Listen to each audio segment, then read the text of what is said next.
Good afternoon, everyone. Thank you for joining us on today's Net Zero Week webinar. It's fantastic to see so many of you here today. We're really excited about the program we've prepared for you today. We have some outstanding speakers lined up for you. Now, before we start, I briefly want to explain what Net Zero Week is and why we're holding this week of webinars.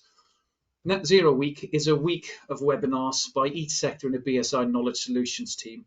This includes transport and mobility, ESG, healthcare, digital, built environment, food, and obviously energy.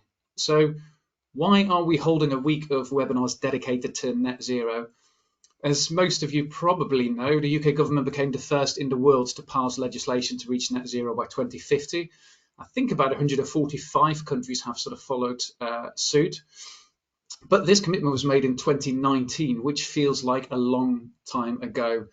An awful lot has happened since that original commitment was made, not in the least. We had the COVID pandemic, 3 lockdowns, I think, 4 prime ministers, 1 new monarch. But in the time, we also saw significant changes to the net zero commitments, in particularly a flurry of policy directions. We had the net zero strategy, which sets out the plan to decarbonise our economy. We had the net zero growth plan. We had Liz Truss and Chris Skidmore's net zero review. And then we had Rishi Sunak's watering down of net zero pledges, particularly new oil and gas licenses and a change on the ban from combustion engines back from 2030 to 2035. We now have a new government which has doubled down on decarbonising our economy. And Labour has promised to work with the private sector to double onshore wind, triple solar power and quadruple offshore wind by 2030. As well as investing in emerging technologies such as hydrogen, marine energy, storage technology and carbon capture and storage. All of this will be backed by a legislative framework through a new Energy Independence Act.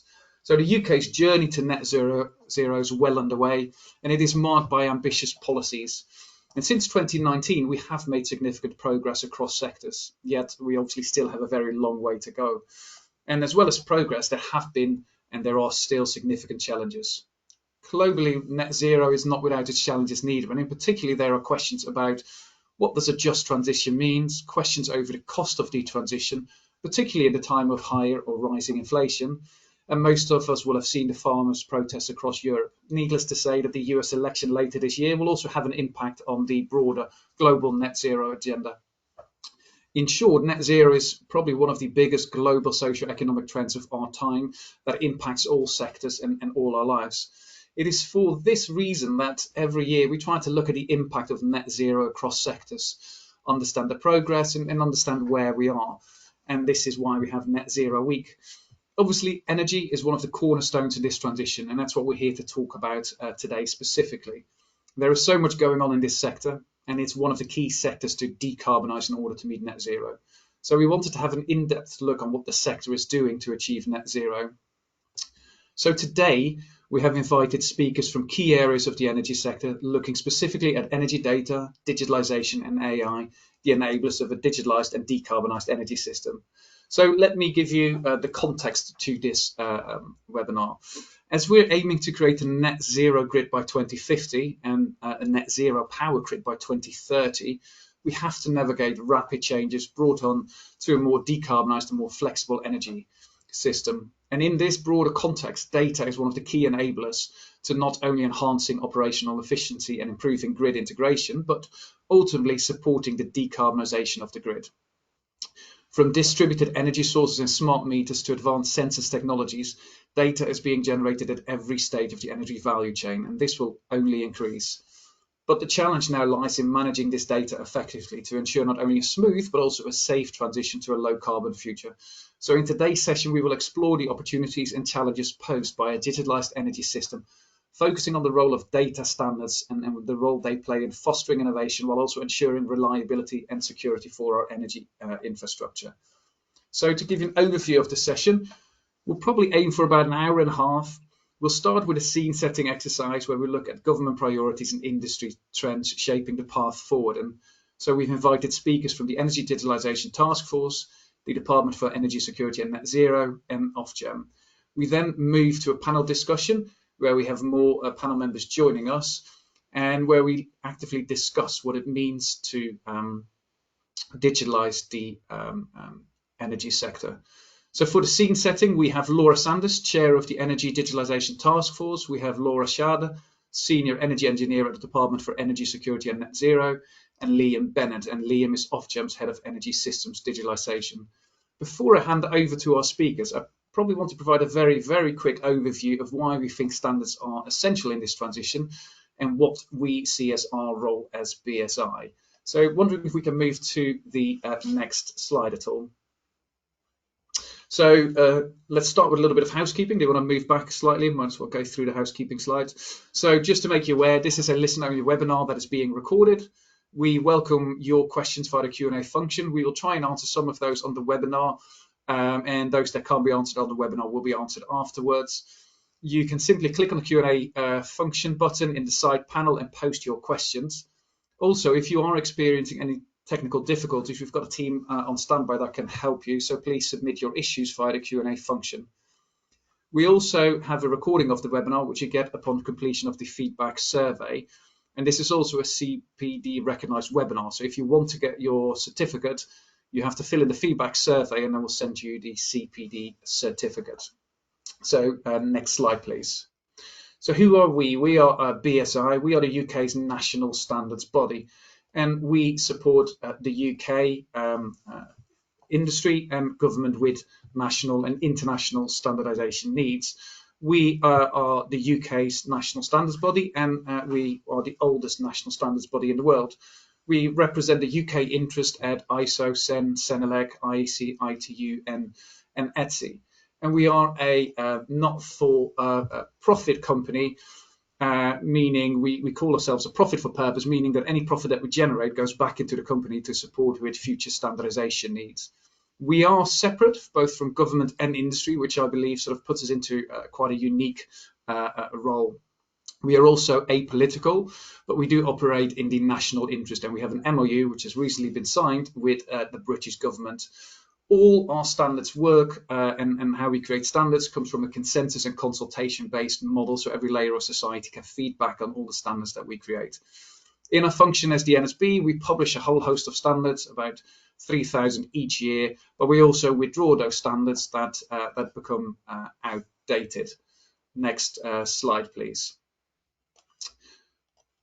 So when we look at the energy sector, we are knowing that it's rapidly changing by the imperatives to decarbonize, digitalize, and ultimately decentralize the grid.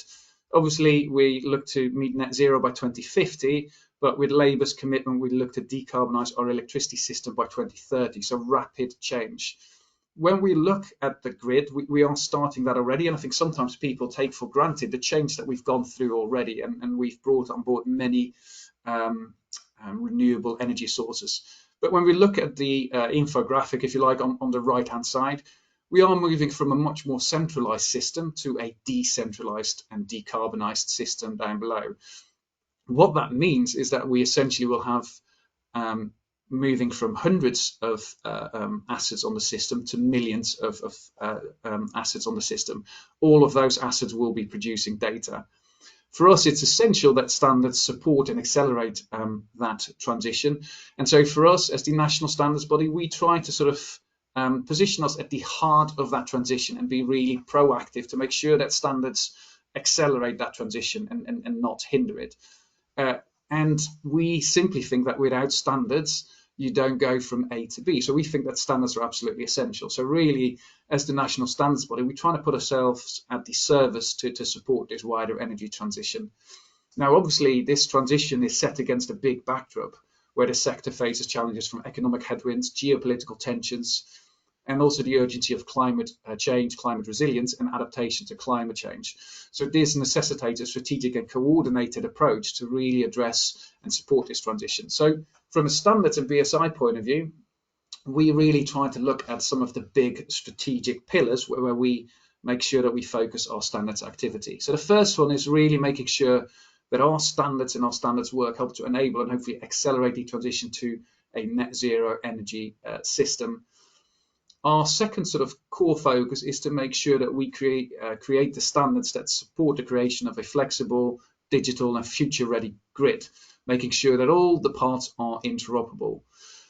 Thirdly, we want to make sure that our standards enhance reliability and security, and utilising standards to deliver that energy security that is so much needed. And this could be anything from climate resilience and adaptation to cyber security standards. And finally, in order to meet net zero, we need to have unprecedented levels of innovation, and that innovation needs to be scaled as rapidly as possible. And we feel that there's a role for standards to really mainstream that innovation at speed. And that's sort of a fourth strategic focus area. Next slide, please. So we work across a number of areas. So those are the broad pillars of what we want our standards and strategic focus to be. And then underneath that, we look at core priority areas. As the national standards body, we look at any area that you can think of, but there's 8 priority areas that you can see here. I'm giving a high-level overview, so I won't dive into these into any detail. But as you can see, energy data, AI, and digitalization are highlighted there at the top left, which is the focus of today's webinar. And we're doing a lot of activity in there, and hopefully we can unpack some of that during the webinar. Next slide, please. So as I say, that was a very sort of high-level overview. If you do want a sort of more in-depth overview or learn about more of the work that we do, please get in touch via the Q&A function, and we can sort of follow up from there. But in conclusion, as the national standards body, we are independent from government and industry and a not-for-profit, which we think provides us with a unique position to support the broader net zero transition. We strongly believe that standards are essential to support this transition, not in the least by ensuring that new forms of energy generation and technologies are all interoperable, safe and secure. We believe that our standards work can accelerate the adoption and mainstreaming of the innovation needed for net zero. And our aim is really to be proactive to ensure that our standards not only support, but accelerate the transition. And if you have any thoughts on that, we are very keen to hear from you. I think that's enough from me and an overview for BSI. So if we can move to the next slide, and if I can ask for the next speaker to join us. So Laura, can you turn your camera on? So I'll give a bit of background to you, Laura, and then I'll hand over to you. So Laura is chair of the Energy Digitalization Task Force. She's a highly respected leader in the energy sector and chair of the Digitalization Task Force, as mentioned. And before that, she was chair of the Energy Data Task Force. She also chairs BSI's Net Zero Strategic Advisory Group, and she's a board member of the Energy Systems Catapult. I know I've missed some functions off there, but Laura has been at the forefront of driving the digital transformation of the UK's energy system, working to ensure that digitalisation enables a smarter, more efficient and resilient energy infrastructure. Her deep expertise in policy and innovation make her a key figure in shaping the future of the energy landscape. And so we are fortunate to have you here today. So thank you very much for joining us. I know you have to shoot off in a bit as well. So thank you very much for joining us, and I'll hand over to you there, Laura. Thank you so much, Seb, and it's a great pleasure to be here today because it's absolutely crucial that we get the right standards in place to drive the digitalization change. I think in many ways I'm reflecting the same issues as Seb. I'm finding it difficult to move my slide. So any way we could move it for me? Sam, could you move the slides, please? Yep. Thank you. So very much reflecting Seb's point of view, we looked at the energy system from a digitalization point of view, really from, in some ways, planning from the future.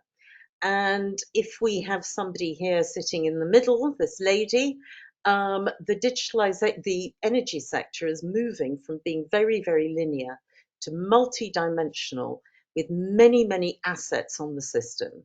So I sort of say in the UK, we have probably 400 people who run the energy system, maybe who all know each other's golf handicap. But we are moving very rapidly, and much more rapidly than actually I think is recognized, to 100 million actions and assets on the system. And that is, if you think every EV car can do 3 things. So the interrelationship, the interaction, and the system stability is going to be absolutely crucially driven by digitalization. So this is a new complex system, and we cannot in many ways sort of what I call layer on digitalization onto the current system. We have to rethink it through a digitalized lens. Next slide.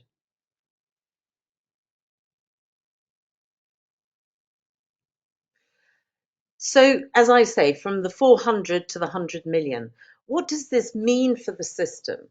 There's going to be new data for trading assets. You're going to have changing customer preferences, interactions between these parties, different algorithms that are going to, in many ways, potentially cascade, and new business models are already developing.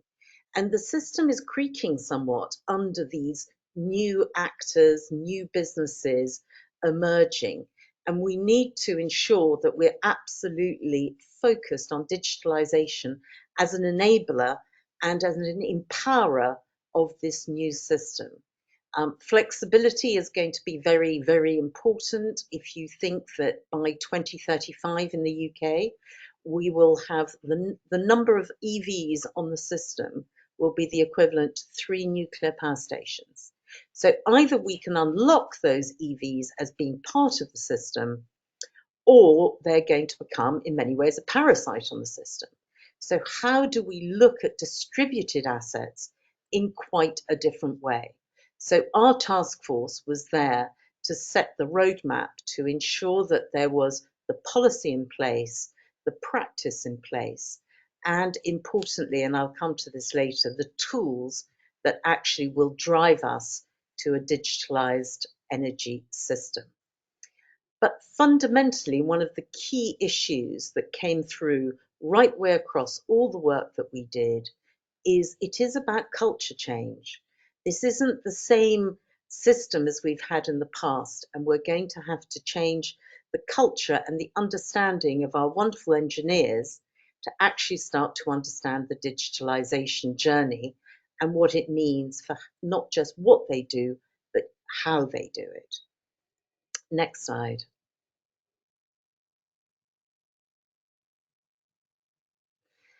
And digitalization is going to be a huge asset to us.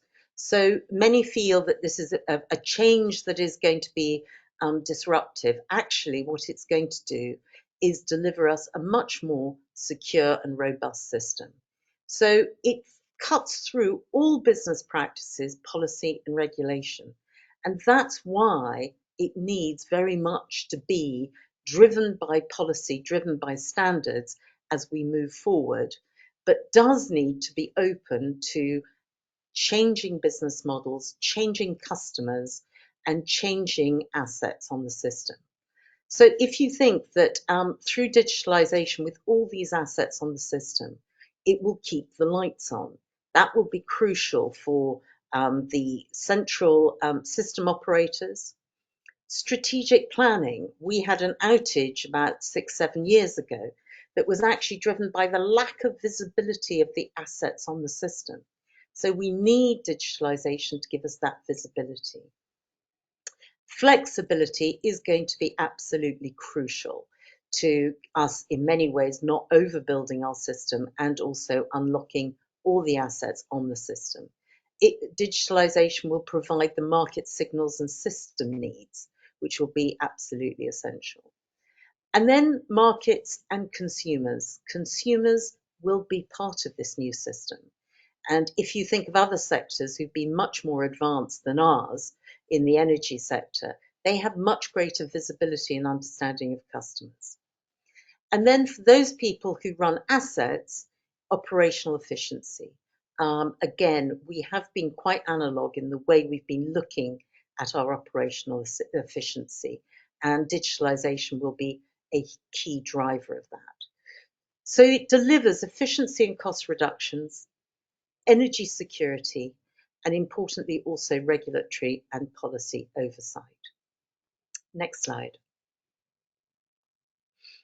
Through what we did through the Digitalization Task Force, we really came and developed the concepts around some very, very key digital tools.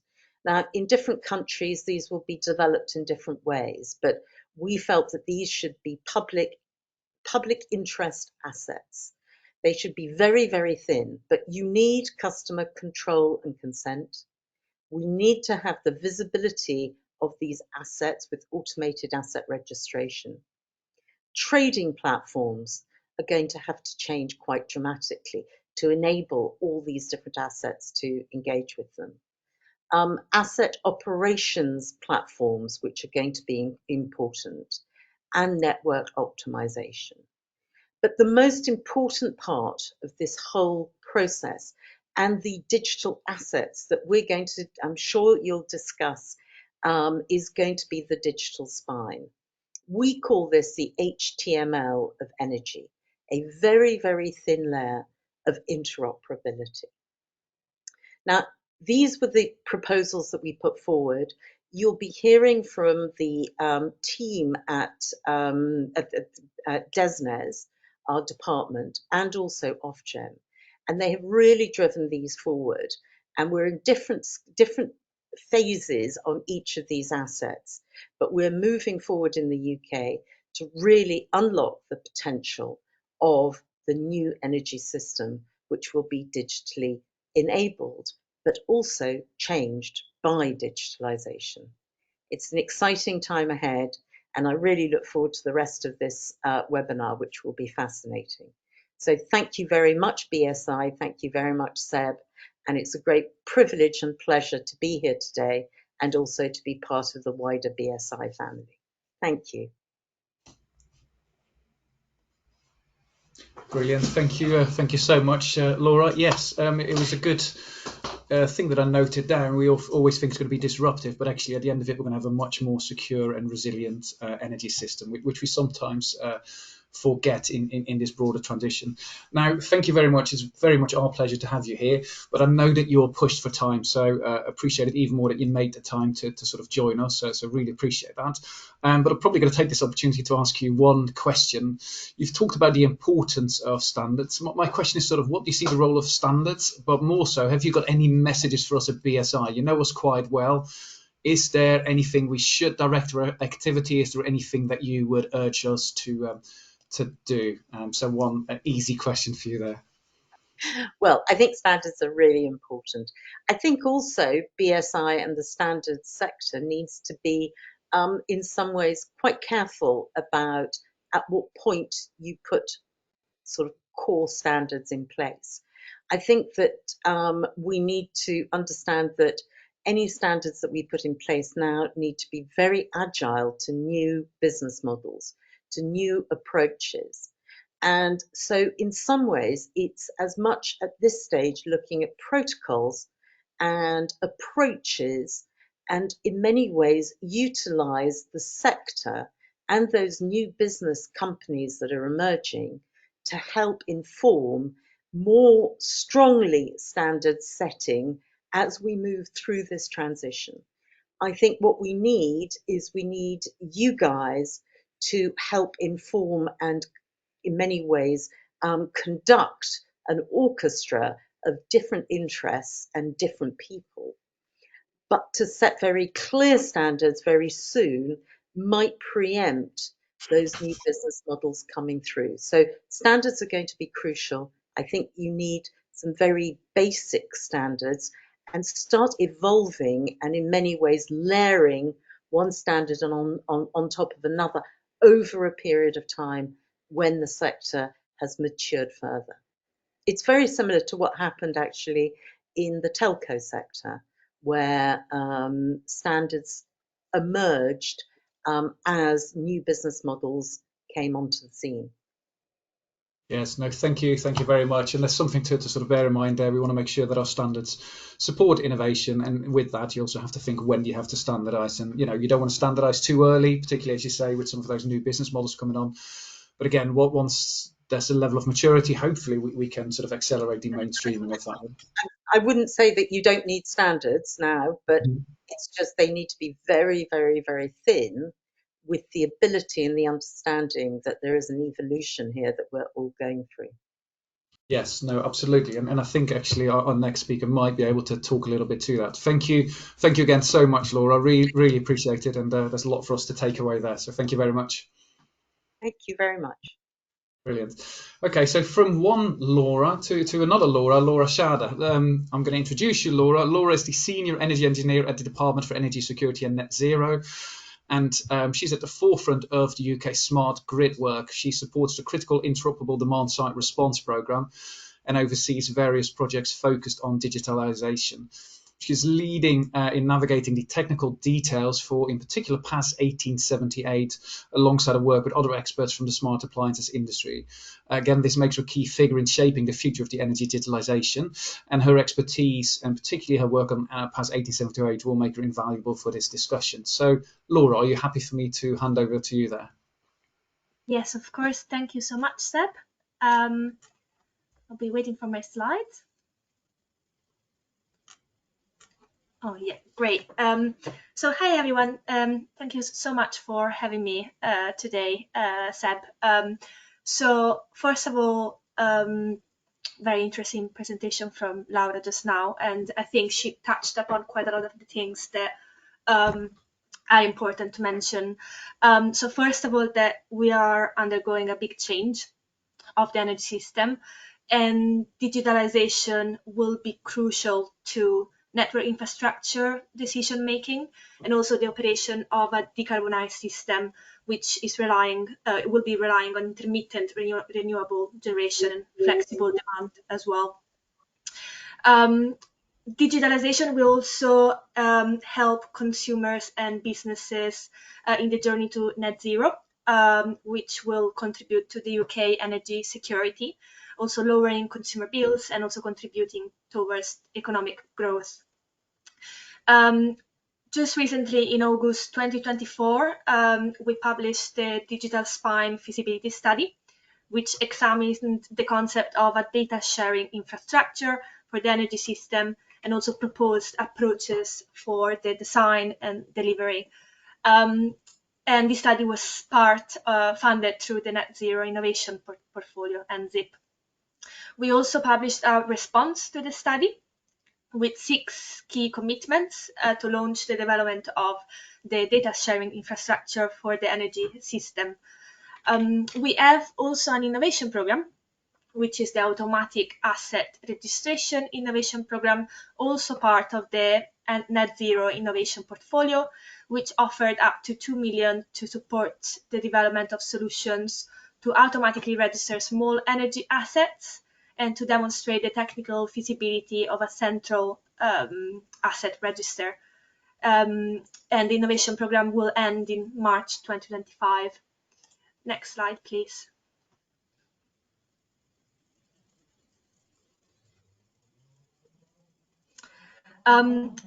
So in our modeling, we see that flexibility is really valuable. Flexibility in the system could save up to 10 billion per year by 2050, and also reduce system costs between 30 to 70 billions from 2020 to 2050. And low carbon resources can be used in a smart way, enabled by data and digitalization. So I see flexibility and digitalization as highly interlinked. And in this context, standardization really helps lower the cost as well and promote innovation in technologies. Which is why the British Standard Institution, sponsored by the UK government, has published in 2021 2 standards, which Seb just mentioned in my introduction. One is PAS 1878, and the other one is PAS 1879, which together set a technical framework for small-scale demand-side response. Next slide, please. So the approach, which was key to also what Laura just commented, so about having that very thin layer. So the approach with this standard is to only specify the minimum requirements to deliver DSR, so that innovation can be built on top of those minimum requirements, which is really important. And those minimum requirements were aligned to 4 key policy principles, which are interoperability, data privacy, grid stability, and cyber security. And this standard is focused on domestic demand-side response, which is the reason why it's focused on appliances that are most suitable for residential DSR. So cold and wet appliances, HVAC, battery storage, and EV smart charge points. And the two standards create together an end-to-end framework. And PAS 1878 is more focused on the appliance side. So it's an energy smart appliance specification for classification, and PAS 1879 is more focused on the entity side, so grid side. So it establishes a DSR framework for operation. Next slide, please. This is something I'm really excited about. It's the Interoperable Demand Side Response Program, which is also part of the Net Zero Innovation Portfolio. This program is currently entering phase 3, and it includes the development and demonstration of energy smart appliances and systems for the delivery of interoperable demand-side response. So what it's doing in practice is building appliances, such as the ones that I mentioned in the slide earlier on, so batteries, HVAC, and so on, against PAS 1878 and 1879. And after the development, the appliances entered a laboratory testing phase, and they're now entering a real-world testing phase. This is incredibly valuable because standards do need feedback from implementations. And so all of this feedback has been collated, and we are currently, I'm really pleased to mention that we're currently working with BSI on a revision of PAS 1878, which will include feedback from industry and feedback from this program. And I believe we're probably the only country that has developed a standard that achieves what PAS 1878 does, which is incredibly exciting. Next slide, please. So I'm also a member of the L13 committee, which is chaired by John Parson, which is also a panelist today. And this is a coordination group on smart systems. And we attended the plenary last week, and I'm also very excited about this project because the L13 proposed to create an ad hoc group to consider international alignment of flexibility standards. Alignment with international standards is key. So we were really excited to see that this was approved by the System Committee Smart Energy, which organized the plenary. And it will consider the implementation of international residential flexibility system standards and their compatibility with national requirements, and also propose best practice. Obviously, every country has their own implementation, but I believe we have a lot of the same challenges when we're talking about flexibility and digitalization. Next slide, please. And lastly, I wanted to mention the artificial intelligence for decarbonization program. This is another program launched by the UK government, and it's divided in 3 streams. Stream 1 has established an AI for decarbonization virtual center of excellence called Advice, which is delivered by the Digital Catapult, Energy System Catapult, and the Alan Turing Institute. And then we have Stream 2 and Stream 3, which are looking at various innovation across the energy field, and where AI can help. So another program which is very exciting. And I believe that's my last slide.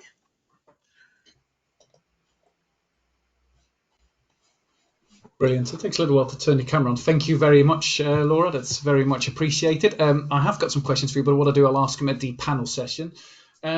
I sort of wasn't aware of the full details of the AI Decarbonisation Innovation Programme, so it'd be great to get some links in the once we send this out to people, because I think it'd be great to sort of find out more for myself, but also for everyone else on the call. So thank you very much, and we'll see you in a minute back at the panel session.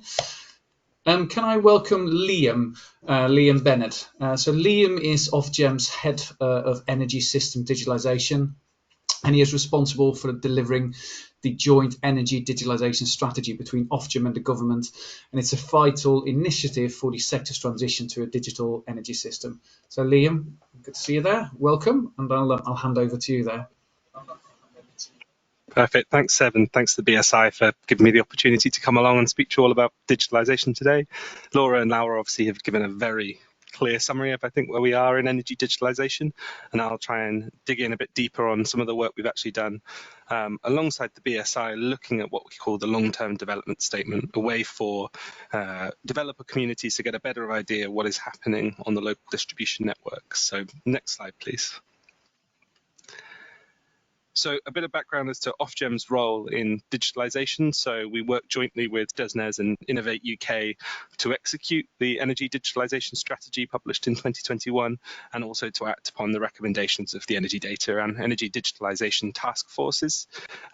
We see digitalisation as an absolute necessity for Ofgem to hit its 3 goals, which are its net zero duty, right? We have to hit 2050 target, the consumer duty to protect current and future consumers, and the net zero growth duty. I think digitalization has a huge role to play across all of those 3, as illustrated by Laura and Laura over the last half an hour or so. We try and use some of our bigger tools to achieve digital, as well as some minor policy changes. So in terms of those tools, we have the network price controls. I think it'd be fair to say over the last 20 or 30 years, the networks haven't been directed by Ofgem to invest heavily in digitalization and to try and keep costs down for consumers. And that means in the energy sector, I think we've lost out on some of the opportunities that came in sort of the early 2000s into the early 2010s in terms of some of the new digital tools and technologies available. And we are rapidly trying to right that ship. So in the Rio ED2 price controls, as you can see there, and moving into the Rio 3 price controls that are about to happen, we are enabling significant investment in digitalization by our network monopolies to allow them to operate the system efficiently, but also to allow them to share data externally with the sector and enhance the kind of opportunities that digitalization creates. And in terms of those opportunities, we also want to help co-create those. So we run the Strategic Innovation Fund in partnership with Innovate UK, that basically takes network companies' innovation funds and tries to partner them with smaller or medium enterprises to drive innovation across the sector. And so much of this investment is digital in nature. It's bringing in those new technologies, those new ideas with some more agile organizations to create change in the energy system, bring more flexible resources onto the system, allow for better growth of the networks in a sustainable way. And we see a significant amount of funding flowing through there. Next slide, please.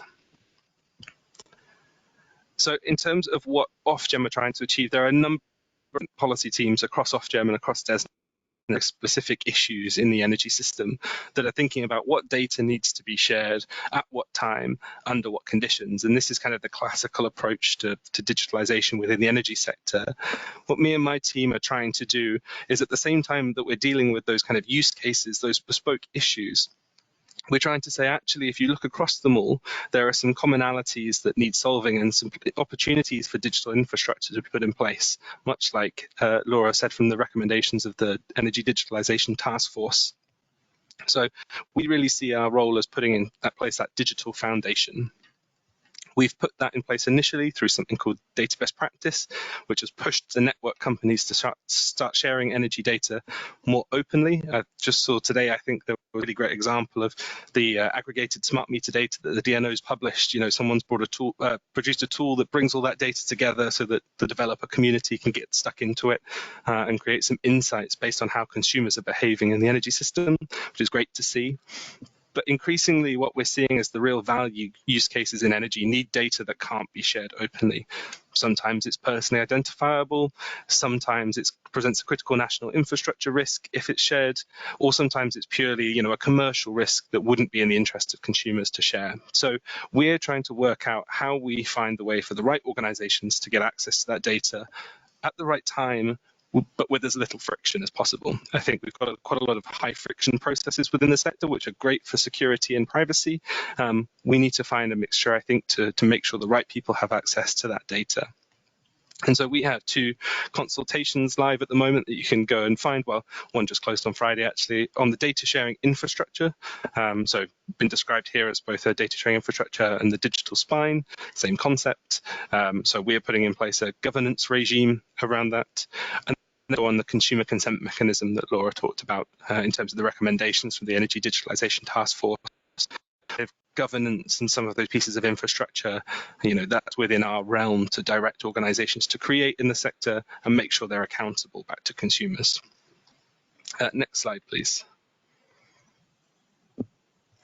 And so why do we need data standards? Well, if we have lots of pieces of infrastructure coming into place at the same time and lots of users of those infrastructure, you need standards so that people are actually talking the same language when it comes to using those pieces of infrastructure.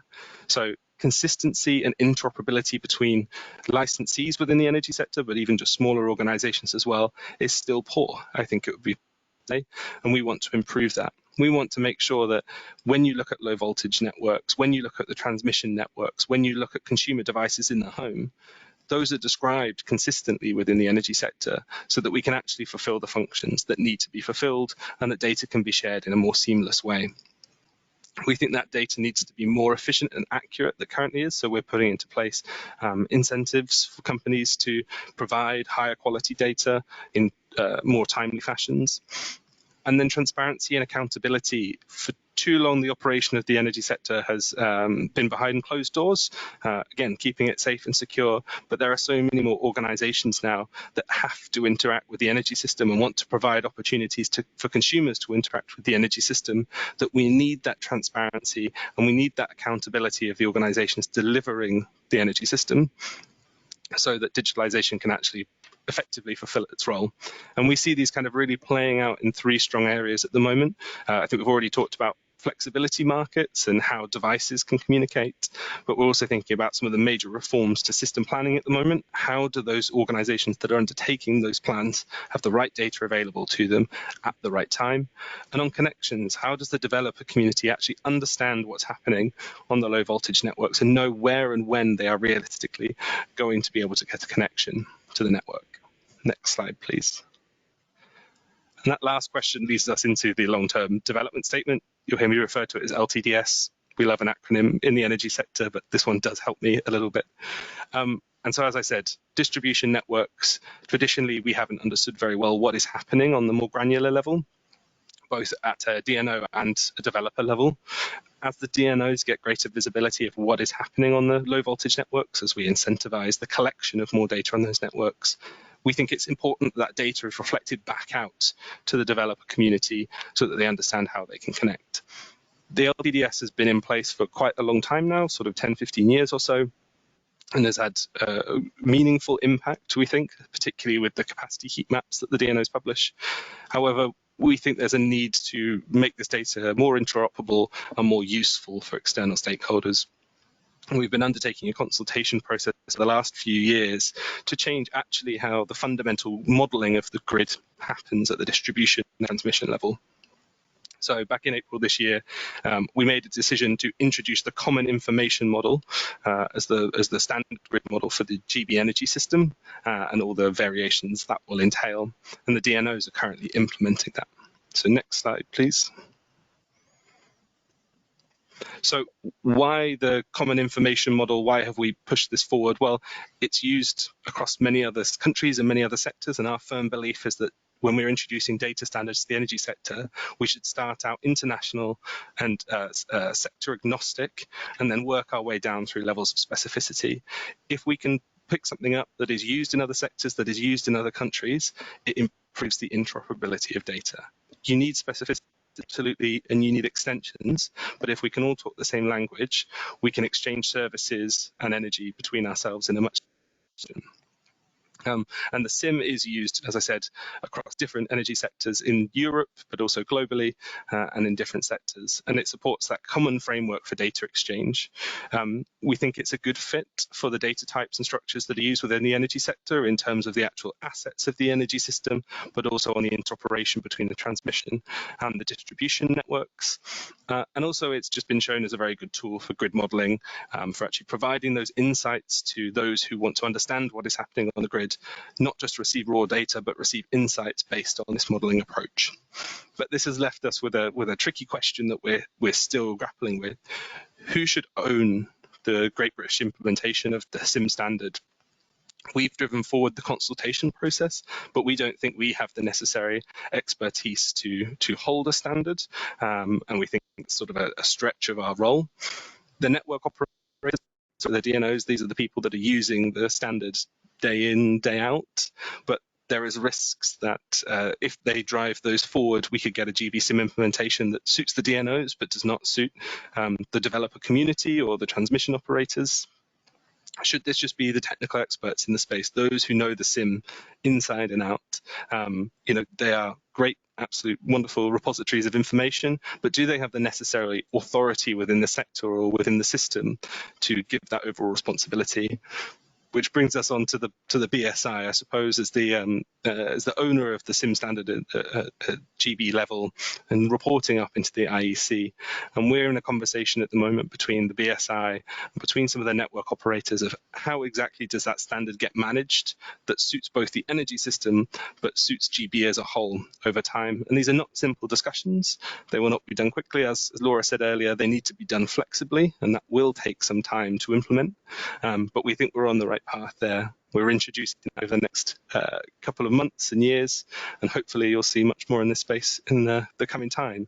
We are setting up a SIM governance group, and again, publishing more in this space in the future. So energy standards are absolutely essential for us to drive forward that commonality, that interoperability, and to make sure there is accountability within the energy sector when data is being shared. So thank you very much.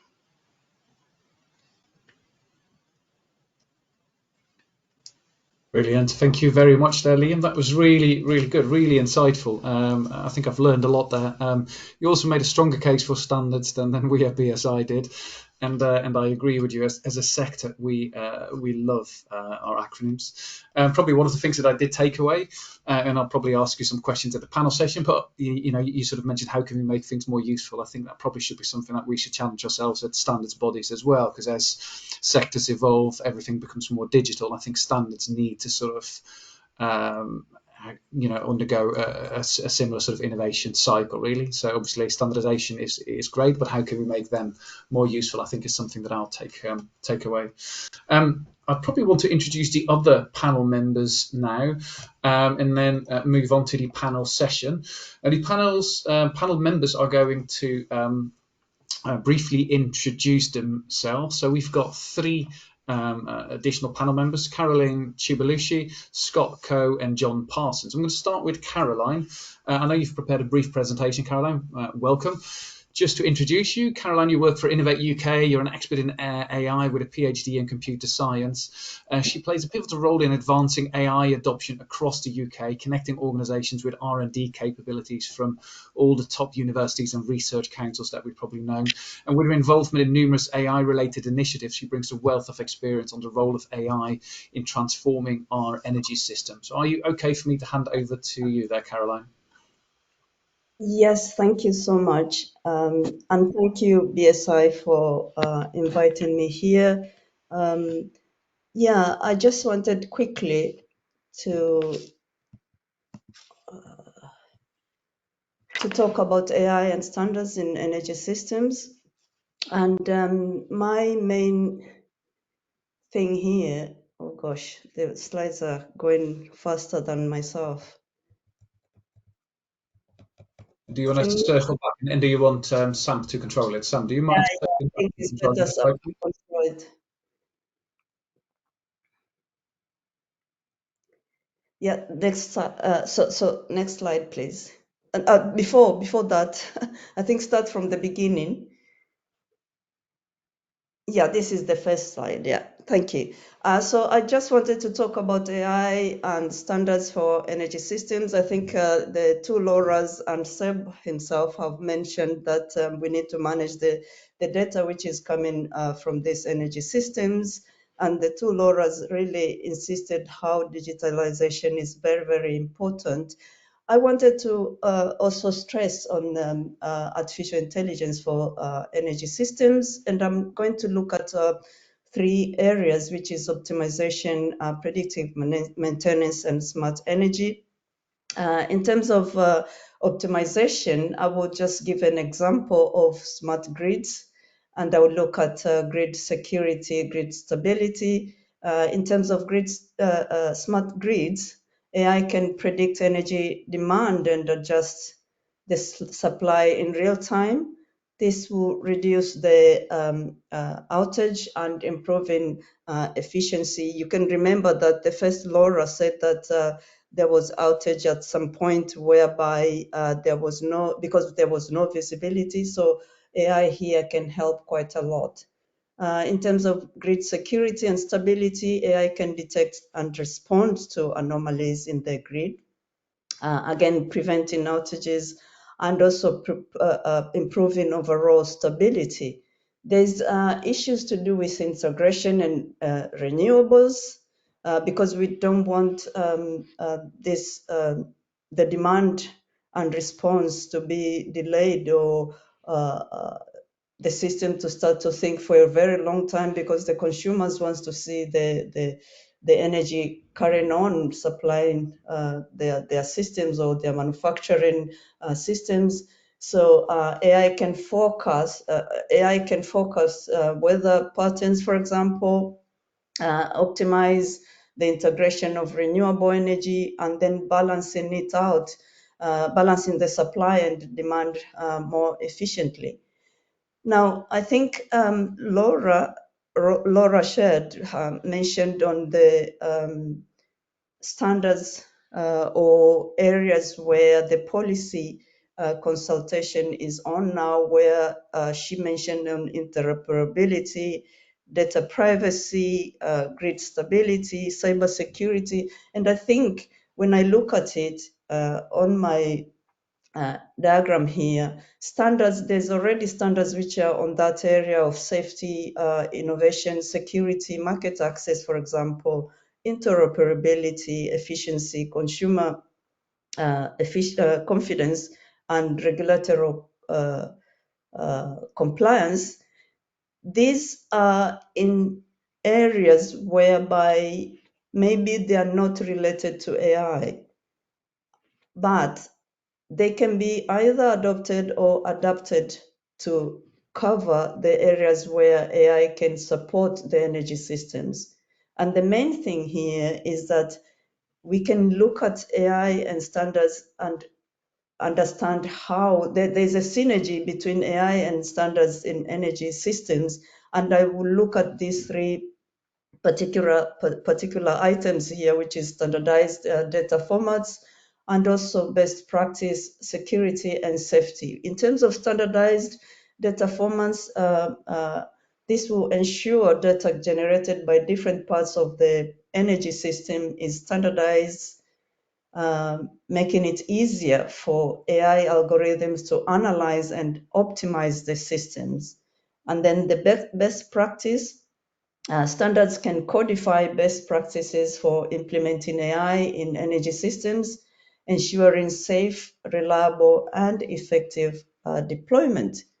There's another thing there, which is security and safety, whereby standards can guide the secure implementation of AI technologies and protecting against cyber threats.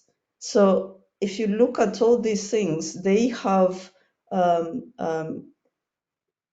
issues which have been mentioned before.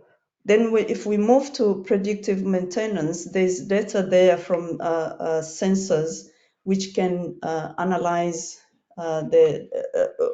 AI can analyze the data from sensors and predict equipment failures. But I will insist on this particular area that we shouldn't only rely on data from sensors. There's already data from weather forecast, but also that is still very limited. There's more data which needs to be embedded in these systems to help us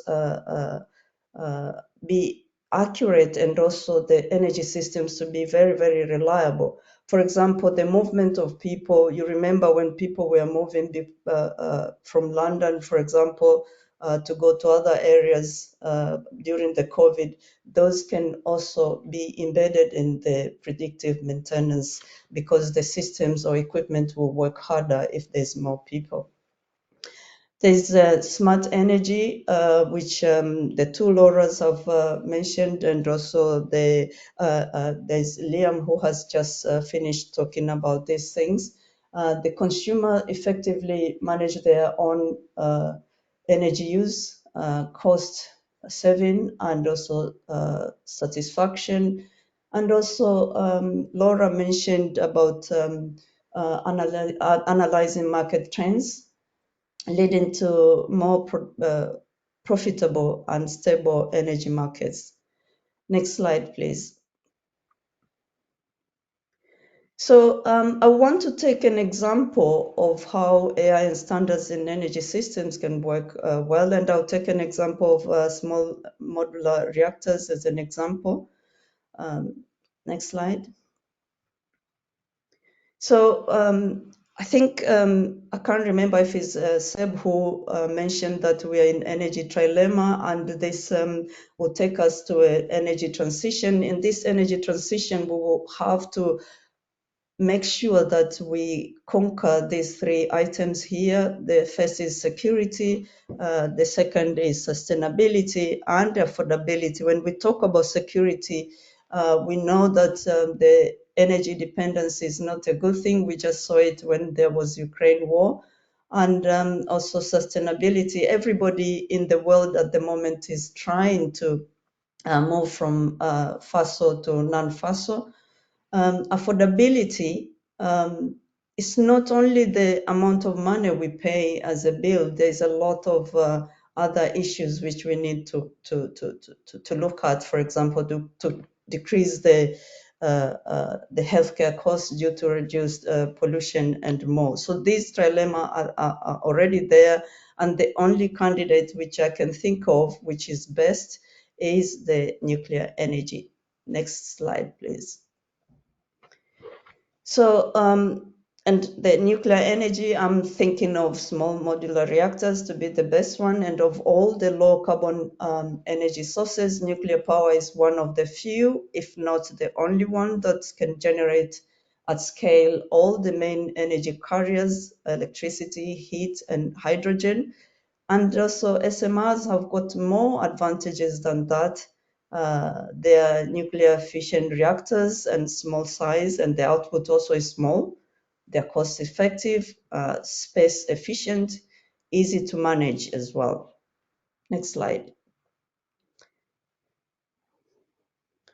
So my example here of wanting to give SMRs as an example and looking at that synergy between AI and standards is to look at the SMRs have got these particular challenges here, the four challenges. The one is that they are first of their kind and they have a lot of risks because they lack, there's a lack of information in the security, safety, operations, maintenance, end of life, site cleaning up, and also waste management.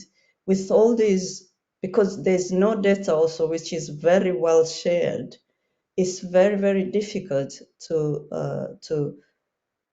manage things, and standards needs to come into place here to help this to happen and control these systems when they are being built, especially because they are built with a lot of technologies embedded in them, and one of the technologies is AI.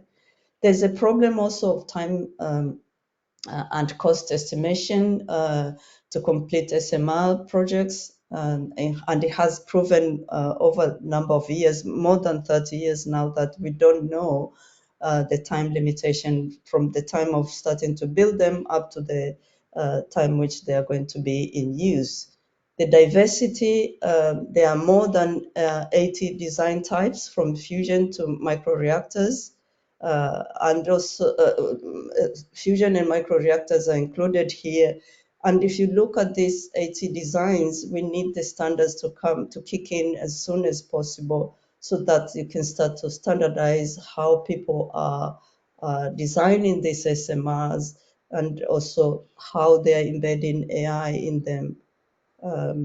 Looking at expanded applications, traditional reactors also have been generating baseload clean electricity to the grid, but SMRs are going beyond that. They're embedding hydrogen production, desalination, heating, marine propulsion, and all sorts of things. And these are the challenges which I think when we are building SMRs, although they are very, very good candidates for net zero, they still need to be managed. And the only thing which can help us to manage it in terms of design and development is the standards. We have some standards on the right side there from which are already existing from BSI, and these standards have been there from the traditional nuclear reactors, and some have been generated recently for AI. Those standards can either be adopted or adapted, and that is where I think we will see that synergy between AI and standards in energy systems. Thank you for listening.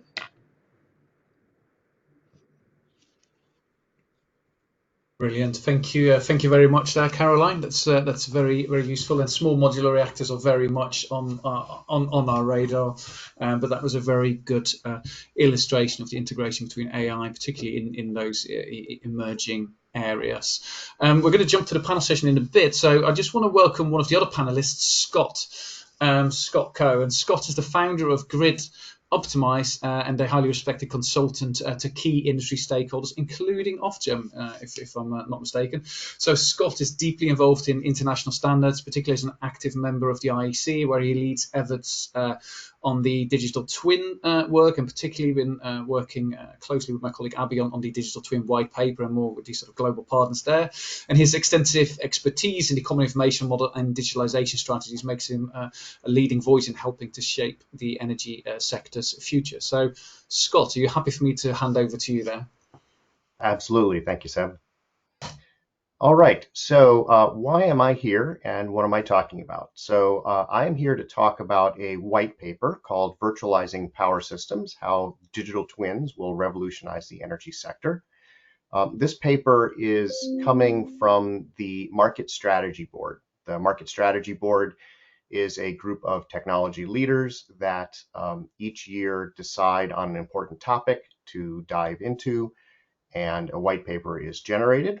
BSI is one of those board members, and this year they were one of the idea founders for talking about digital twins. So I was asked to join the project as the lead and bring ideas together. So the white paper is not yet published, it's at the editor, and it will be released during the annual meeting at the IEC next month. So in my 5 minutes of time that I have with you, I thought we would share some of the high-level ideas that are in this paper. Importantly, we wanted to go a little deeper into the idea of digital twins. There's lots of sort of theoretical and promissory notes about what digital twins will deliver in the future. We wanted to get a little bit more tactical and talk about how one can actually build a real digital twin and have it be interoperable. So we came up with this figure, which you see on your screen right now. At the end of the day, a digital twin is a collection of data, and one of our main points is that this data must be highly curated. So one of the ways to think about this is thinking about the data as going from very static information to very dynamic information. And we have this little mnemonic with the 5 C's here. Capability data is data that describes the physical characteristics of all of the elements that are on the grid. So these are transmission lines, distribution lines, transformers, and increasingly customer devices. The configuration data describes how all of those devices are interconnected and how they're configured on the system. So are they part of some sort of protection scheme? Where are they on the grid? How are they connected to different transformers, and so on? So this is a fairly difficult problem to track all of the ever-changing configurations. There's obviously growth in the grid, so things are being added. But also we have temporary problems with the grid, with storms and equipment failures, so the configuration of the grid is ever changing. Moving into the slightly more dynamic field, we have commercial data. These are the agreements that customers have with their suppliers or utilities. Increasingly, it will be interesting rate designs, moving into the more real-time grid signals that we are expecting. And finally, we get into the controls and conditions. These are the very high resolution data that we send to the field to control what devices are doing, like setting set points to generation sources, and all of the real-time measurements, voltage, currents, phase angles, all sorts of things that can come in at as high resolution as sub-cycle. So as we move to the next layer of this picture, you can see that there are many, many, many players. And on the right, you can see a number of entities. So this is a sort of a system-to-system interaction from left to right. We see all the traditional players, grid planners, grid operators, but now we're seeing manufacturers, customers, installers, a new expanding set of players that need to both send data into and receive data from the digital twin. And then across the top, you see that there's a number of devices. So historically, as we've heard, data has been tightly controlled by utilities, and it's been hard to get data in and out. So you see, historically, we've talked to substation equipment and a few other pieces of equipment on the grid, represented by that little transformer icon. But now we need to talk to all sorts of different things. Distributed generation, building controls, electric vehicles, industrial controls, energy storage, and so on. So if you build one of these digital twins, this is where standards come in. And if we move to the final piece of this picture, you can see that one of the foundational elements that we see is the IEC SIM playing a role in the standardizing of communications. So this is a nice segue from Liam's talk. The SIM is really ideally suited for system-to-system interactions. So there are already existing standards. As we've heard, there are standards for all European markets to communicate information between TSOs, market participants existing. And now Ofgem is looking at how we can bring similar ideas down to the distribution level. A lot of that has to do with the exchanging of the grid model, as it's called, which is primarily that capability and configuration data at the bottom of our figure. So that LTDS project you heard about would really utilize the SIM as the way to get information about that grid model. And then as we look to the future, how can this model really be more of a real-time system? Then we must integrate with the elements that are out there on the grid. So here, the SIM can provide some of the needed communication protocols, but we now have to get into all the different devices that are out there. Talking to an EV charger is not the same as talking to a smart inverter for a wind farm. And that's definitely not the same as talking to equipment in the substation. So here we need to dive into some of the other device protocols. So we need to bridge the standards. Some of the common ones in these device areas are IEC 61850, IEEE 2030.5, OpenADR, EE-Bus, Matter, CTA 2045, and a whole long list of EV charging protocols that can fill a 2-hour conference by themselves. So here we are mapping the SIM to some of these other devices so that we can really make real-time systems, and ultimately folks can build digital twins that are useful for all these new players to work with. So with that, I will hand back the mic. Thank you very much, Scott. That really fit really nicely together with everything that we've been talking about, and my colleague Abby takes the credit of putting that together so seamlessly, and not me. That was really good. I've read the sort of draft of the white paper. It's not easy to put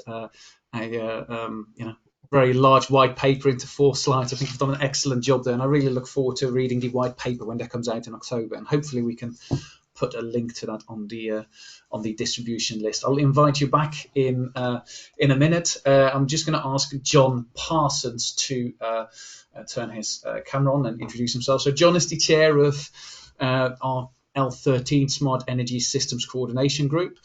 John has been at the helm of coordinating smart grids and energy system informations across BSI committees for some time now. He's also the digital and technical manager at BEMA, where he provides technical support to the network and flexible energy systems portfolio. And he has oversight of BEMA's engagement with the digitalization and cybersecurity agenda.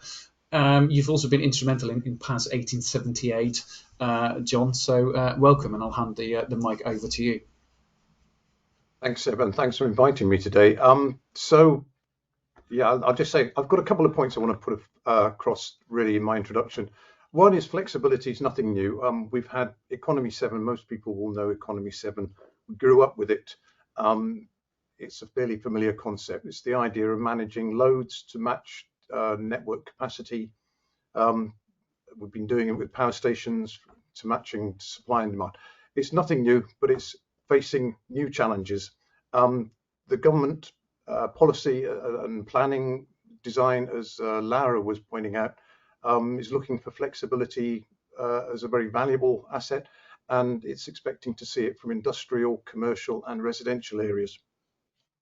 The industrial sector is fairly well developed, fairly well managed at the moment. It's done with phone calls, I suspect, or has been done. It probably could be done with phone calls in the future. But as Laura Sands was saying, we're now talking about trying to manage hundreds of millions of devices in the residential sector. And that's becoming a really important sector for flexibility because of the introduction of the heat pumps and EV charging at home. All of these loads potentially have to be managed. And that can only be done through a digitalized system. So if we just go to the slide, I've only got the one slide, but I took this from a Smart Energy System Committee document, and it just sort of shows an outline of how the system, what the system looks like. And the point I'd like to make here really is that this is a system, and it's quite a complicated system, and it only works if every part of the system connects together properly and reacts in the correct way. So you have, and it's also the residential sector, a challenge in that you have multiple signals potentially coming into the home. So the home will be responding to the availability of energy through the energy market, and we're all sort of familiar now with Octopus agile tariffs and so on. So those signals will be coming through, and customers will be free to shift around their demand patterns to reduce their costs. But the networks, the DNOs, will also be monitoring the network, and they can be sending out signals to customers via the DSRSPs, the aggregators, to locally bring down demand on their networks when they're getting close to full capacity. And all of that system has to work alongside and consistently and correctly. What it means is, just Scott was explaining, I think that the DSOs, they now need to be monitoring their LV networks much more than they've ever done in the past. They need to see what's going on in the network. They then need to take those signals to the control room, and then they have to send that signal commands or a request for flexibility to the aggregators, who then have to send those commands to their customers, and the ESA, the smart appliances in the homes, they have to respond in the way as expected. Metering systems have to pick up the signals and send back the results for settlement and for payments. There's a lot of things that have to be put in place and have to work properly, and it all has to be cyber secure. And the government is also saying it has to be interoperable, so that customers can buy an ESA from one manufacturer and then swap it for one from another manufacturer, or they should be able to have a contract with one DSRSP and then switch to another one without having to change the equipment. So there's a lot of challenges here. With PAS 1878 is one of the key elements of this, and that's sort of covering the appliance end and the services around there. One of the concepts behind PAS 1878 and a lot of the work that we've been doing over quite a couple of decades now, I think, on residential DSR, is that smart appliances, although there's many different types of them, essentially there's only a few things you can do with them. You can sort of speed them up, slow them down, bring them on earlier, bring them on later, and you can, so long as you can sort of abstract those sort of signals and then have a common sort of interface to them, you can then put a lot of business models around them, sort of using those commands. And it's also important, I think, to note that those appliances, they really don't like being turned on and off at a switch. They would much prefer to get a signal to tell them to move their operation, so that they can, if they need to shut down, they can do it so properly. But all of that means it's got to be a well-connected, a well-managed digital process with commands going through various parties all the way through to the ESA. And there's a lot of work being done on this and will continue to be done. And I think that's really all I have to say for the moment. I should say, sorry, Seb, and it's also standards are fundamental to all of that. No, brilliant. Thank you very much, John, and thank you for your leadership over the years. Really, you've really done a lot, and PAS 1878 is one of those which a lot of credit to you. So thanks for all your efforts, and I'm keen to sort of start the panel discussion now. So we might want to turn these slides off, and can everyone turn their camera on while I sort of go round and ask everyone a few questions. To the audience, if you have any questions, please fill them in the Q&A, and hopefully we can filter them through. There's a few interesting questions we've seen already. Now, I was going to start with the question that I asked Laura: what role does the panel see standards play in the transition to net zero energy system? I think we've all sort of answered that in our respective slides, but I'm keen. Does anyone have any sort of I asked Laura, is there anything that we should take into account as the national standards body? I don't know if anyone has any observations on that, but is there anything that we've missed or anything that we should think about from a standardization point of view? I'm going to sort of pick on you first, Scott, if that's okay, just because you're very close to this, and then if anyone else wants to come in, please jump in. Did you have any sort of thoughts? You're obviously very close to what's happening in the industry side, also at an IEC side, and we understand how we function as a national standards body. So did you have any thoughts on what we should take into account as we are trying to be more proactive and trying to sort of be at the emerging areas? Anything that we should think of? I guess I'll start with the fact that our community in the electricity space has been very closed for basically the duration of as long as our industry has been around. So one of the challenges, and I think Europe is actually doing quite a good job of this in general, is moving from a closed system to an open system, or at least a more open system. And that means being open to getting data from outside the utility infrastructure, and also revealing some of the information that's been sort of tightly guarded within the utility infrastructure. And that means using standards that we can secure to do those information exchanges.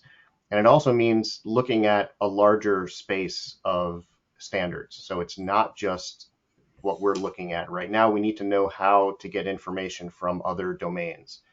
The EV space is one of them. The emerging hydrogen networks will be another one. There's already natural gas. So there's we also touch on this in the white paper.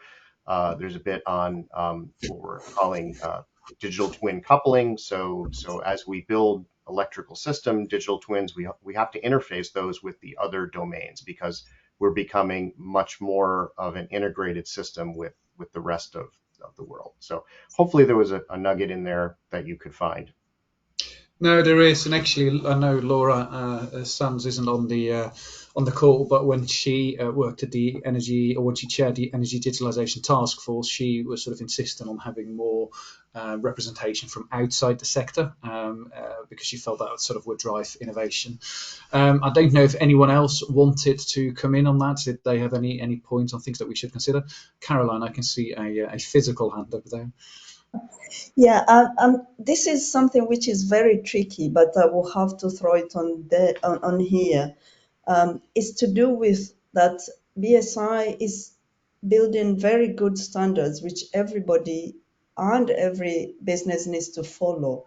But my concern is that we need to train and educate people on how to use AI. And if they are not educated properly, they will not be able to understand how these standards are going to help them, especially on the context of AI. And I'm wondering, I don't know if BSI can work with the government to really push that everybody should have a basic understanding of AI so that we don't really do things which, for example, which are very, very obvious. For example, if you take a calculator, if you multiply 2 times 2, you get 4. But if someone sees it is 300, they should be concerned because people are having the basic understanding of mathematics. They will know that 2 times 2 is not 300. But with AI, when it comes 2 times 2 is 300, people take that 300 and carry on going to work on it. And if there's standards around it, people will still take the 300 and go and work on it. And that will not help us. Yeah, I think it's a concern, full stop, right? So one is the usability of standards. I think that's a fair sort of point, and I think that's something that we as an industry, and I referred to that earlier, that we need to look at. The other part is sort of AI and the over-reliance on AI. I think it's interesting because from what I know from AI, and I'm not a deep expert like you are, but even the AI experts don't know how AI comes up with the answers, right? And when you have something which is 90% correct, how do you deal with these sort of 10% where it is not correct, and that you don't have an over reliance on that? I think there's definitely something there from a standardization point of view to understand. Well, there's an education point of view, as you say, but also a standardization point of view. How do you deal with some of these, for want of a better word, hallucinations, as they call them, I believe, or things that aren't correct? Because when you have an exponential technology, that could sort of scale exponentially, right? And that could have big downstream impact. So yeah, it's something to take on board. I don't think I have a clear answer on what we can directly do. That I do know that we are working closely with all the key players here in Student, including government, Alan Turing Institute, and we do a lot of work in this space. But for the specifics, I would have to refer to some of my colleagues. Just trying to make virtual eye contact to see if anyone else had any sort of thoughts on that, or anything else that they wanted to come in on. If not, I'll ask the next question. I can see another physical hand, John.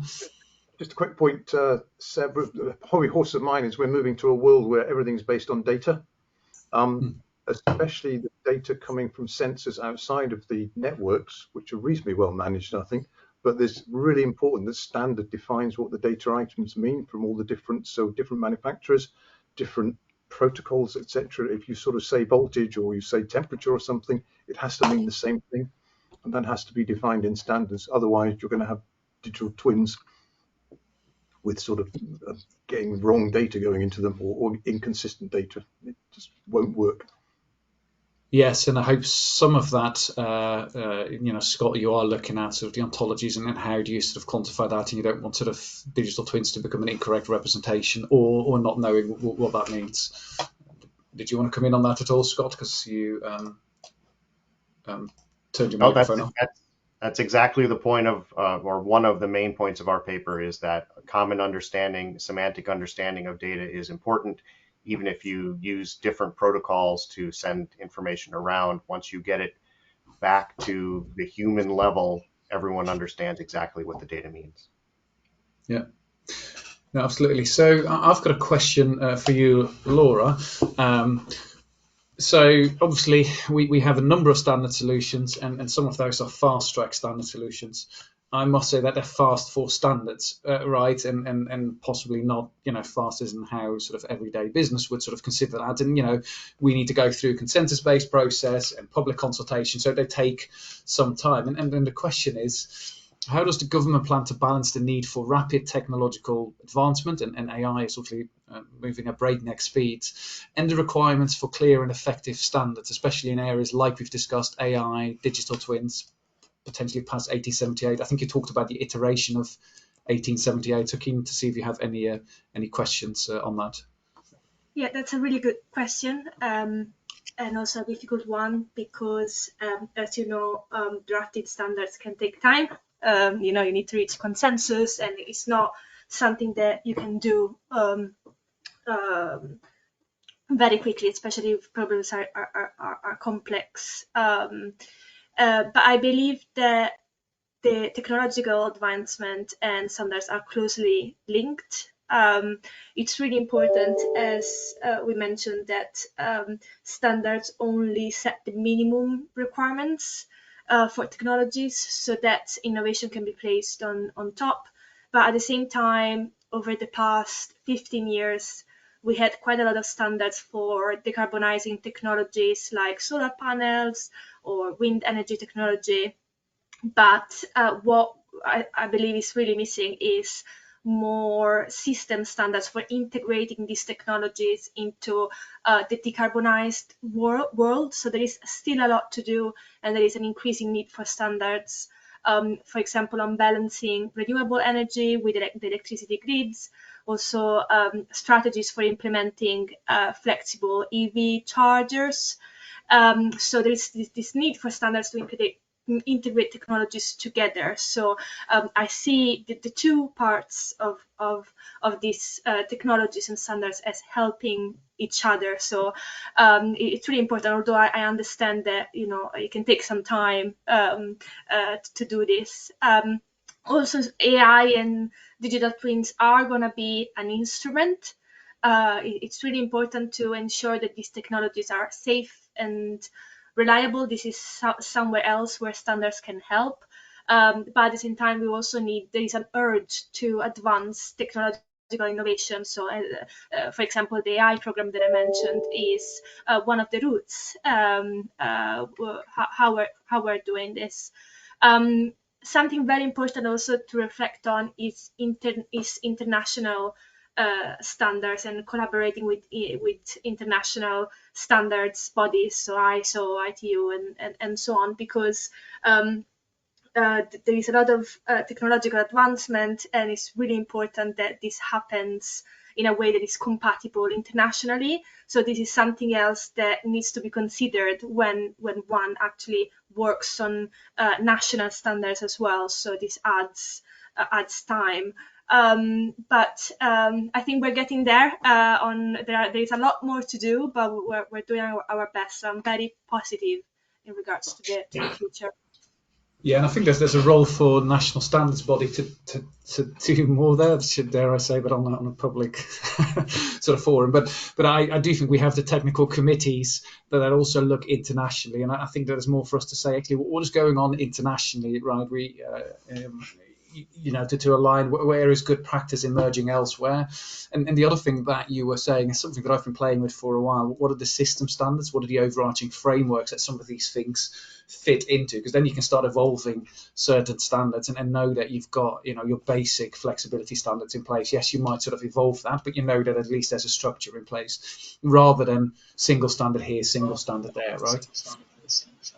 Did anyone else want to come in on that before I move on to another question? I have a little bit of background noise.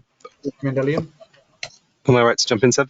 Perfect. So I think for me, it's working out when standards need to come into place in the process and making sure you don't stifle innovation. From both a digitalization perspective and an AI perspective, we've gone from a sort of a regulatory approach of guidance documents and principles-based policymaking to really allow sectors or allow areas to sort of flourish and explore, and then afterwards come back to determine where the standards are needed. So data best practice, 11 principles around how you should use, structure, interact with, share energy data, and we saw kind of two key areas in there after that had been in use for a couple of years that needed standardization in our view, and that was around metadata, around open data licenses.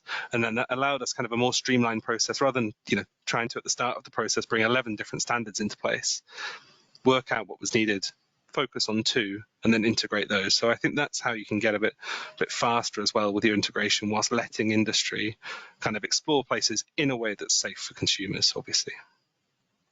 Yeah, no, absolutely. We are starting to lend our expertise more in other areas where some organisations can move faster in certain spaces. And probably a good example would be the Integrity Council for the Voluntary Carbon Markets looks at driving integrity in carbon offsetting and all of that. Actually, they could move much faster, but now they've asked us for our standards and consensus and due practice expertise to build that integrity. So it might well be to say, actually, there are some sprouts of innovation here, let them go on, and then as soon as they get to that need for standardization, that we could come in and provide some of that due diligence and hopefully into that international standards making. John, I have a question for you. Obviously, with BEMA, you are close to manufacturers and different types of different sizes of organizations, from SMEs to large organizations. The question is, what does digitalization of the energy sector, what impact does that have on SMEs and manufacturers, and how can these organizations adapt to the changing landscape while staying competitive? Do standards play a role there or not, and what do you see there? Because obviously it is a rapidly changing landscape. I don't know if you have any sort of thoughts on that. This is a challenge, Seb. I mean, partly one simple answer is that they will be participating in the energy market anyway, so as organizations, so that's important for them, but the products, the critical thing for them, I think, is to understand what's happening to their products, and to be honest, what's going on in the standards world, and for the bigger companies with the international reach, a proper understanding of what's going on around the world. And I think many of them hopefully will be taking part in standards groups to make sure as much as possible the products they're developing fit into those standards regimes. There are very different challenges or demands for flexibility around the world. The basic concepts very similar, but the requirements, custom, practice, etc., in different countries means that it's evolving differently. But ideally, there should be a fairly big market around the world.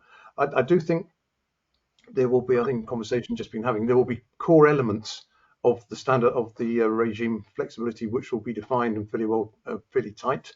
The companies will just have to live with.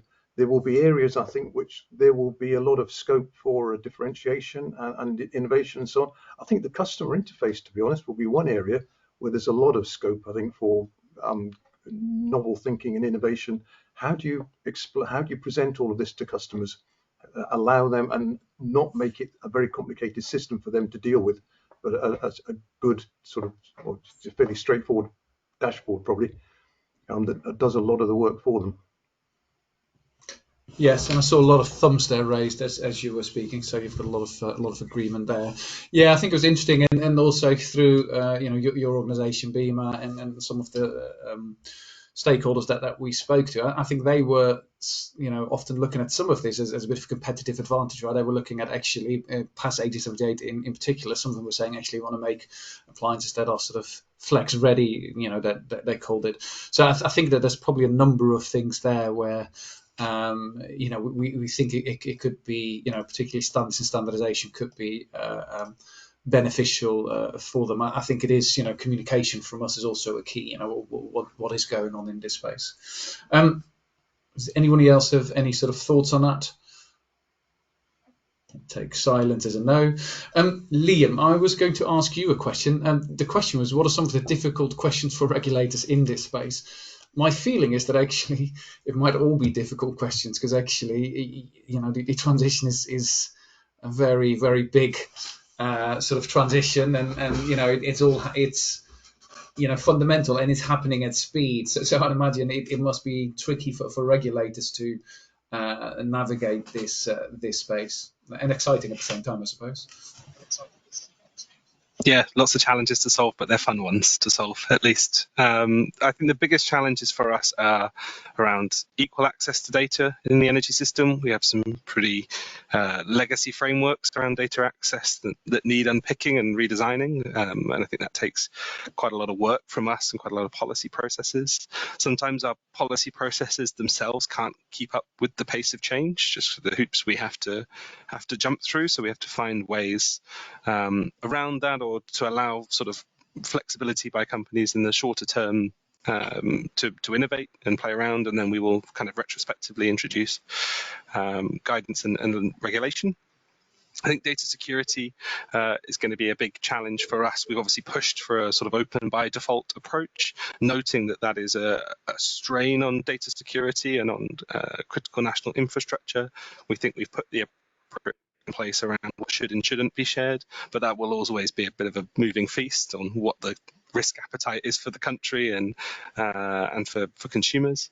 And then finally, with kind of coordination, I think is the big challenge for us. There are a lot of activities taking place in terms of digitalization, put forward by government, put forward by ourselves, put forward by the industry, innovation, lots going on, and lots of pieces of infrastructure being built. How do we make sure those are being delivered at least cost or reasonable cost for consumers, and that they're using the kind of same foundations and the same standards equivalently, so that they can actually feasibly interact and deliver an energy system that talks to itself and that delivers for consumers. Yes, no, I sort of appreciate that. It's really, really sort of interesting, and I don't often think people appreciate the difficulty that regulators have, right? Because you're the regulator, you have to regulate, but then, as you say, you're trying to innovate, make it open by default, and then at the same time, you almost have your own sort of trilemma of sort of balancing cost, making it sustainable, and being innovative at the same time. It's not easy. I think that this sort of I've always sort of recognised that you guys have a very sort of tightrope to walk there, really. Caroline, are there any best practices in the development of AI more broadly that we should be aware of that are applicable to this space? You mentioned some concerns. Is there anything that we should be aware of when we look at this? Yeah, I think we have very good progress on ethical AI development, where we are looking deeply in fairness and non-discriminatory and transparency and also explainability. And this is going on very vigorously at the moment in terms of development, and also on the side of users.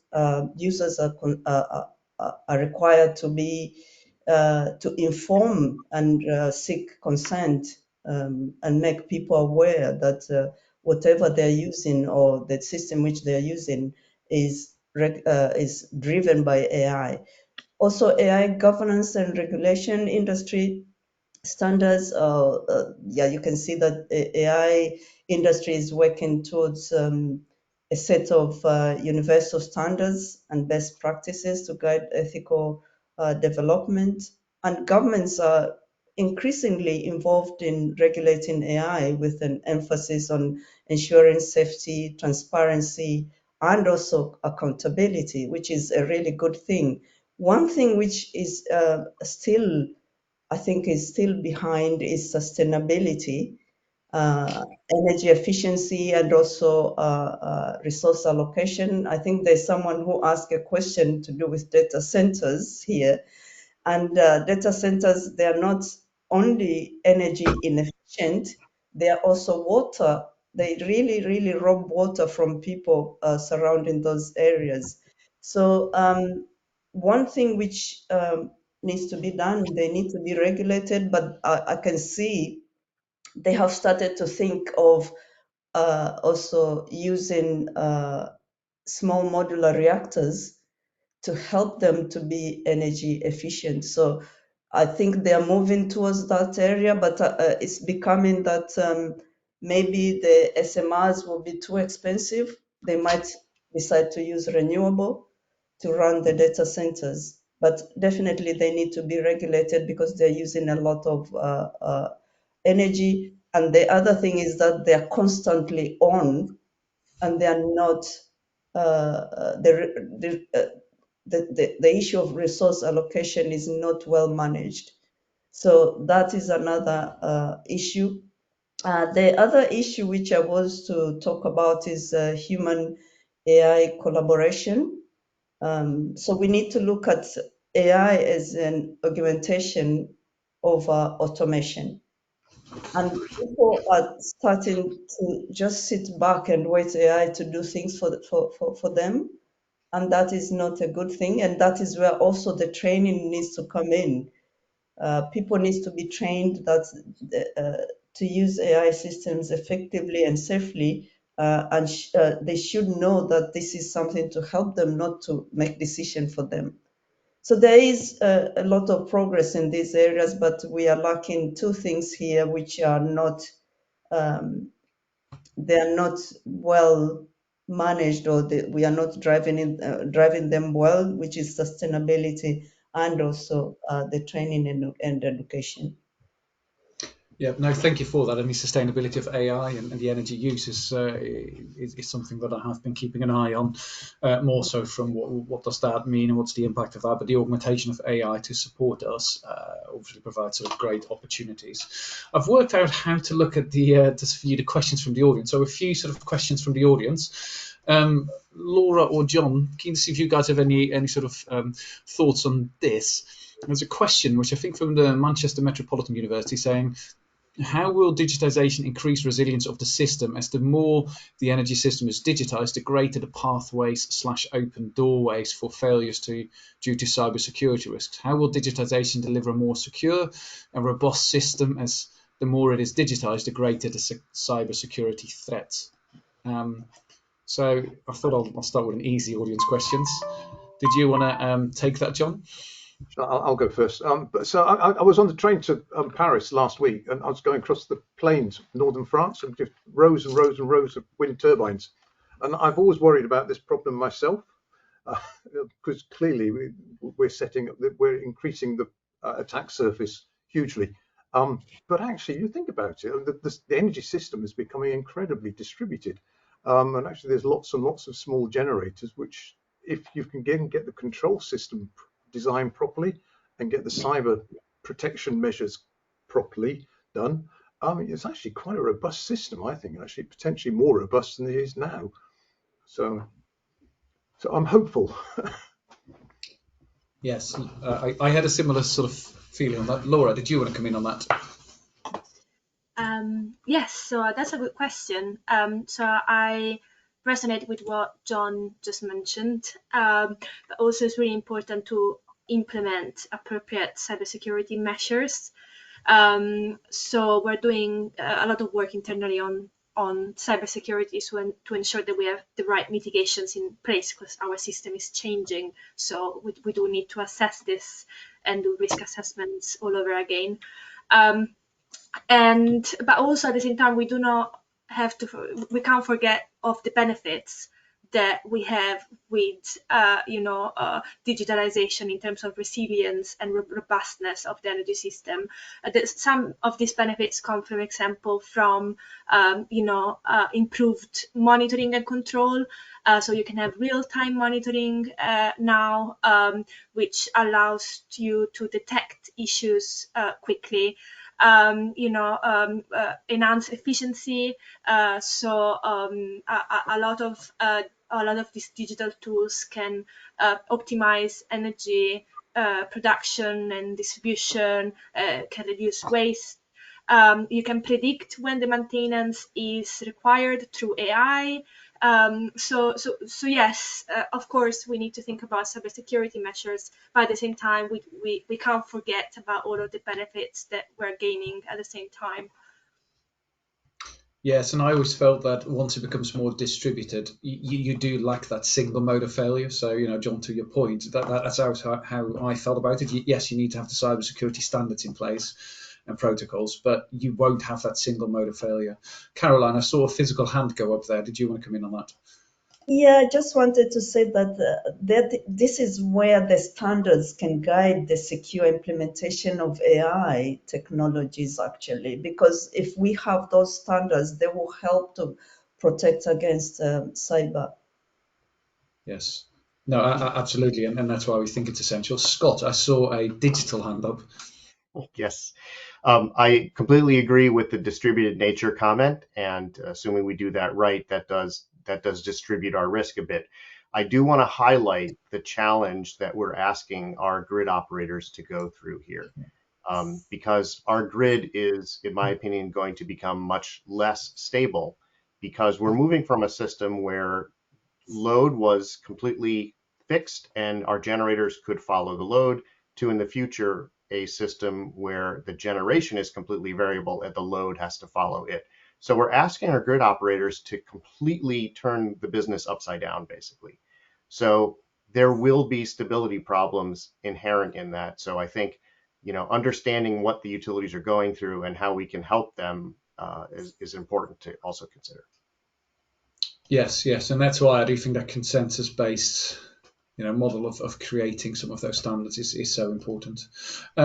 Actually, Scott, while I have you, there is another sort of question from the audience. I can't see who it's from, but it says, as the energy sector becomes increasingly data-driven, what are the risks of fragmentation and how can unified standards prevent this? Yeah, I think we run a big risk here because utilities, sort of also going on the common utility practice, is often not to do a standard thing, but to do their own implementation. So it's sort of standard practice for utilities just to come up with their own little program design. So, if you talk about demand response, especially in the US, the designs are local programs. Each utility has their own. An example I often talk about, and it's not usually to a British audience, so it's going to sound a bit like pandering here, but I really like what Ofgem is doing with the 4 flexibility products. That defines the secure, dynamic, restore, sustain products in a standard way so that every utility in the UK can implement those standard flex services and not have to invent their own market processes and invent their own communication protocol. So I think there's 2 halves to the story, is try as much as possible to get each utility to work like their neighbors, and then also get them to adopt the same communication standards. Yes, no, absolutely. That seems to make sense. I don't know if anyone else wants to come in on that. If not, I've got one final audience question, and then I think we're looking to sort of start wrapping up. I think this one's for you, Caroline. It says, and this is pretty much actually sort of what we were discussing. Do you think there should be standards in place to regulate the use of AI in order to ensure it's not overused due to the huge amount of energy it uses in their data centers? This is from Beth Faulkner from DHL. And it's something that I was thinking about. We've got the net zero scenarios for planning that, but actually AI and the energy use seems to be, again, sort of exponential. So did you have any thoughts on that? Do you think there should be anything there, standards or regulation in place to sort of regulate the use of AI, so that it doesn't provide an additional load on, that we hadn't sort of foreseen? Yeah, definitely, because they are really not only serving people with energy system and polluting the environment, they are also starving people with water because they need the cooling. So they need being regulated, but they have started to realize that the regulations will come in, and they have started to think of moving or transiting to using SMRs to power the systems. So they are now working together to try to design the SMRs which will power the systems. The other thing which they are doing, which is not very efficient, is resource allocation. These data centers, they don't need to be fully on 24/7. I think there should be peak time and also the times which they're low, and they need to manage those type of patterns and use AI to manage those patterns and reduce the amount of energy which is being used when they are not on peak time. Yeah, no, maybe we need to pass 1878 for data centers. I don't know. So I think we're sort of starting to get to the end there. I don't know if anyone else had any sort of thoughts or that they wanted to come in on anything. I saw you on mute there, Liam. Oh, sorry, you've got your hand up. Sorry, these hands on this system are a Yeah, little bit. sorry if I could just come in No, absolutely. Sorry, if I could just come in on the AI and data Yeah. centers. I think, if I'm honest, this is one where the markets will solve this problem. We're already seeing a slowdown in the US economy that's linked to some of the tech companies not growing as quickly as expected because their AI investments aren't necessarily having a great rate of return as it stands. And so I think what will happen is the cost of the allocation of those data centers will become too high to justify investment, and the proportion of data center usage by AI will decrease unless we see tangible benefits from some of the scale of investment we've seen. So I think there is still a need, yes, to introduce maybe some environmental regulation on how frequently centres are used, and obviously we have market mechanisms in the UK on connecting new data centres and how expensive they are to connect, but I suspect global financial markets will start to self-regulate this one out. That was a fascinating view from a regulator. There was quite a few thumbs going up there, but yeah, I hadn't actually considered that. So that's a very, very good point. So we are coming up for time. I don't know if anyone had any sort of closing remarks they wanted to make. Don't worry if not. I just want to make sure that I don't sort of close it prematurely if anyone wanted to come in on anything. I'm looking for digital eye contact. Okay, if there is nothing there, I think we'll conclude it there. I hope for the audience that was useful and insightful. For me, it absolutely was. There was a lot there. So I want to thank all of you, the speakers, for a really great session today. For me, that was really good, and I really learned a lot. And I think you, the speakers, have really outlined both the challenges and the opportunities and the innovation that is required to drive to, well, what is sort of 2030, which is a challenging sort of timeline, and then meeting net zero fully by 2050. So I want to thank you very much for your contribution today. It's very much appreciated. I also want to thank you, the audience, for a very good session, and thank you for your participation and questions. And we will follow up with all of you with an email containing a recording of today's session and any of the key links that we've discussed. So again, I'm going to close it there. Thank you all for your time today. Very much appreciated.